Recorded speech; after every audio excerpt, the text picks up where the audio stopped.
2021, and for the first year in decades, the only new handheld gaming device you can purchase is really just basically a phone, because there are no true handhelds coming out ever again, I guess, for the foreseeable future. And that's why I was so excited in 2020 when I picked up a clearance $100 new 2DS XL at Walmart. I encouraged everybody else to go and do it. And sure enough, here we are a year later, and the price of that system has seemingly doubled in the face of really nothing ever coming across to replace it. I mean, you take a look at the Nintendo Switch, it's really the last true remaining handheld exclusively game device out there, and I would go as far to argue that the Nintendo Switch isn't truly a very feasible handheld device. It lacks the portability that a DS or a PSP or a Game Boy would have had, and it kind of creates this idea in my mind that for the foreseeable future,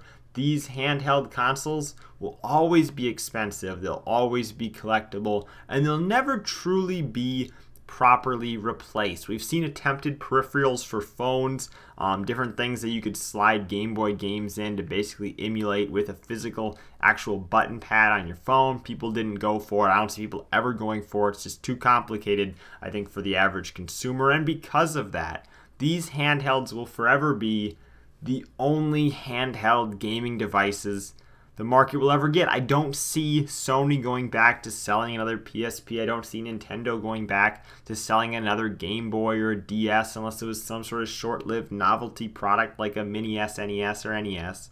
This is it. And that's really disappointing. As I sat here this morning playing Fire Emblem Awakening on my 3DS, I was disappointed to know that this is kind of it when it comes to portable games. Like, everything that's out there right now is probably all the portable games we'll ever have. With that said, it's probably kind of already too late, but this would be a great time to get into collecting for not only the console itself, but also the games associated with these handhelds. Now, I will say that one of the biggest things that I think is crucial in preserving these handhelds is the existence of flash carts. Obviously, these exist on the DS line of consoles so that you play backup games, so that you don't have to actually acquire that physical original cartridge that down the line could become fairly expensive and difficult to acquire unless, you're some sort of hardcore collector. Like, the average person wanting to play these games may have a difficult time getting their hands on them in say 10 years. And the same kind of goes for the PSP, where it's just so easy to mod the system and get the games running on the SD card. We really have to be thankful for the fact that that's a possibility, because without it, it would be very difficult to, realistically expect, say my kids' generation to even have access to being able to play these great handheld games so out of the ordinary to them in a world where it seems like smartphones are going to be the only handheld gaming devices. Sure, emulation will always exist, and that'll always be a foreseeable option, particularly going forward, as I'm sure emulation with the Circa and the 3DS will continue to improve. That will remain an option, and while I can see myself playing like an SNES game on an emulator, I can't see myself playing a DS game or a PSP game on an emulator. It just doesn't feel right. You need that correct form factor of the handheld. You can't just simply plug in a similar USB controller. It's not about that. It's about the actual form factor, the actual functionality of the game, and how many of them are built on the fact that, again, it's a handheld console and that requires unique attributes.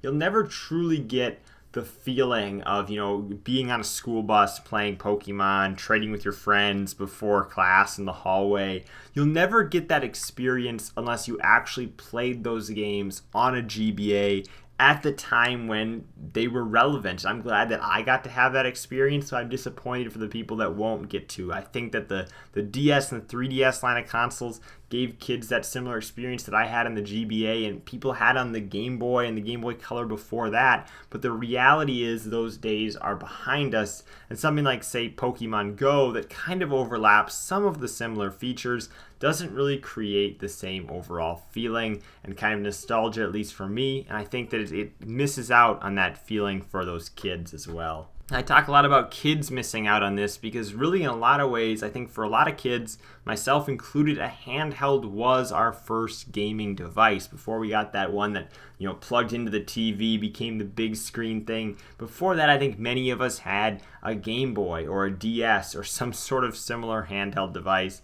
and it's unfortunate that those have gone by the wayside and been replaced with, phone games filled with, pay-to-win aspects that are constantly probing and encouraging microtransactions. But hey, maybe I'm just getting old, but honestly, seeing the way that the 2DS has went and, having recently revisited it, it's just disappointing to see it kind of shoot into being a collector item this soon after it was discontinued. And I know that's going to be the case going forward and for these other handhelds because nothing else has come along to replace it. Thank you guys for watching. I'm Bailey, and I will see you in the next video.